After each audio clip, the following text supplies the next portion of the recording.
We begin with the ongoing face-off with Iran. The rogue nation remains defiant this morning, now testing not only short-range but long-range missiles and ignoring international pressure to fully disclose its once secret underground nuclear facility.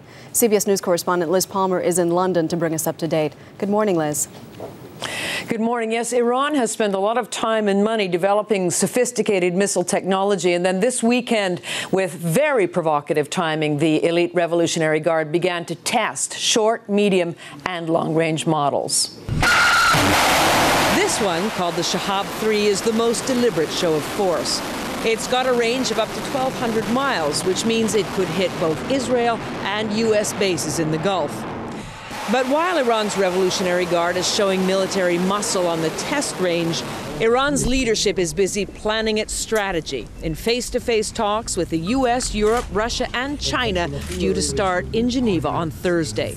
They have to come to this meeting on October 1st and present convincing evidence as to the purpose of their nuclear program. We don't believe that they can present convincing evidence that it's only for peaceful purposes. Iran, embarrassed by the revelation that it had a secret nuclear site and still recovering from the violent fallout of its presidential elections, is going into these talks on the defensive. But there's no way of knowing yet whether negotiations will mark the beginning or the end of constructive engagement. President Obama has said, with the support of other Western leaders, that if Iran doesn't come clean at the negotiating table about its nuclear program, the next probable step are sanctions with bite. Maggie? Liz Palmer in London. Thank you, Liz. Joining me now is Jamie Rubin, former Assistant Secretary of State during the Clinton administration. Jamie, good morning. Good morning. Iran is growing ever more defiant, now firing these long-range missiles capable of hitting Israel and U.S. bases out there. What message are they trying to send the world? They're trying to say, through these missiles and the statements they've been making over the last couple of days, that they don't feel on the defensive. This is a country with an aggressive foreign policy and an aggressive stance on the international stage, as President Ahmadinejad, their president, showed at the UN last week. So with the missiles, they're saying we're still feeling strong. We're feeling on the offense, not on the defense. And that's going to show how difficult Thursday's meeting is going to be. Do you think that this threat of sanctions with bite is enough to get them to come to the table and give us what they want on Thursday?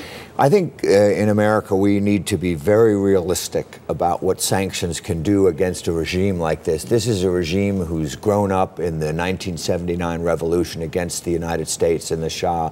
All of the leaders who have now engaged in this terrible crackdown on their own people, killing and potential violence against people in prison. This is a pretty tough group of revolutionaries who are in charge here, who believe in their somewhat unorthodox ideology.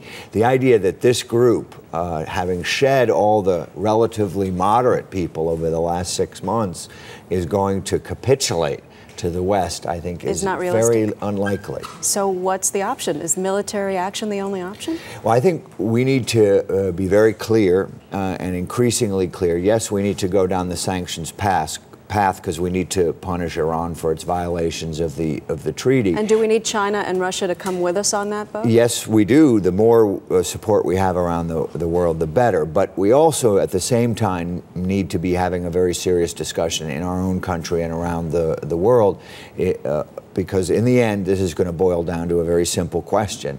Are we able in the West to live with an Iranian nuclear bomb or a nuclear capability, or are we going to have to take the very drastic and very risky and very difficult step of supporting military force? It's not a yes-no question for me. I don't think it is for anybody. But this confrontation that has been raised over the last week with this announcement by the president brings this dilemma to the fore even quicker, perhaps, than it would have otherwise. All right, Jamie Rubin, thank you. Always a pleasure to have you here. Thank you. Nice to see you.